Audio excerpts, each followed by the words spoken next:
फिर अगर हम लोग यहाँ पर बात करेंगे तो रूट लोकस में हमारे पास पहला पॉइंट आता है कि रूट लोकस जो है वो हमेशा बेसिकली तो क्या रहेगा, तो सिमेट्रिक रहेगा with respect to the real X axis के about.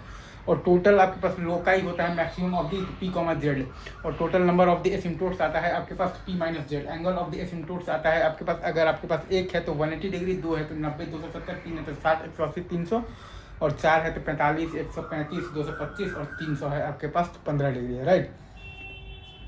Centroid of the asymptotes आता है आपके पास sigma real part of poles minus sigma real part of zeros by आता है आपके पास पी माइनस जेड। और ब्रेक अवे अगर आपको पॉइंट निकालना है तो कैरेक्टरिस्टिक इक्वेशन आप लिखिए तो 1 plus G S into H S बराबर 0, और तो इससे आपके पास आ जाएगा basically F of the S comma के बराबर 0, और के बराबर आता है आपके पास basically F S.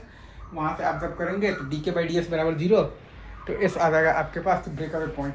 Angle of मतलब कि ऑफ द डिपार्चर का फॉर्मूला होता है हमारे पास तो थीटा डी बराबर आता है मतलब 180 degree minus sigma P theta minus sigma Z theta.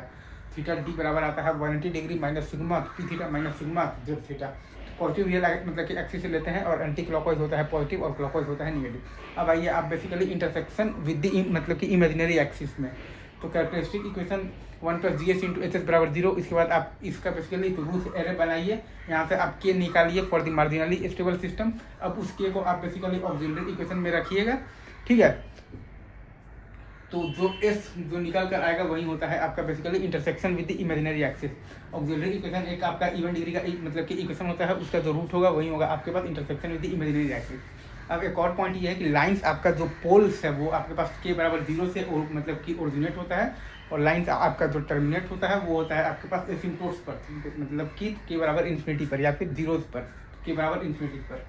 Poles से एक मतलब कि वो जाता है आपका बेसिकली एसिम्प्टोट्स की तरफ, या फिर वो बीच में चाहे तो पोल्स से ब्रेक अवे पॉइंट होकर और फिर वो एसिम्प्टोट्स की तरफ जा सकता है, या फिर वो चाहे तो पोल्स से जीरो की तरफ जाएगा, या फिर वो पोल्स से तो आपके पास ब्रेक अवे पॉइंट होकर और फिर वो जीरो की तरफ जाएगा। यही कॉन्सेप्ट है, इतना ही कॉन्सेप्ट है।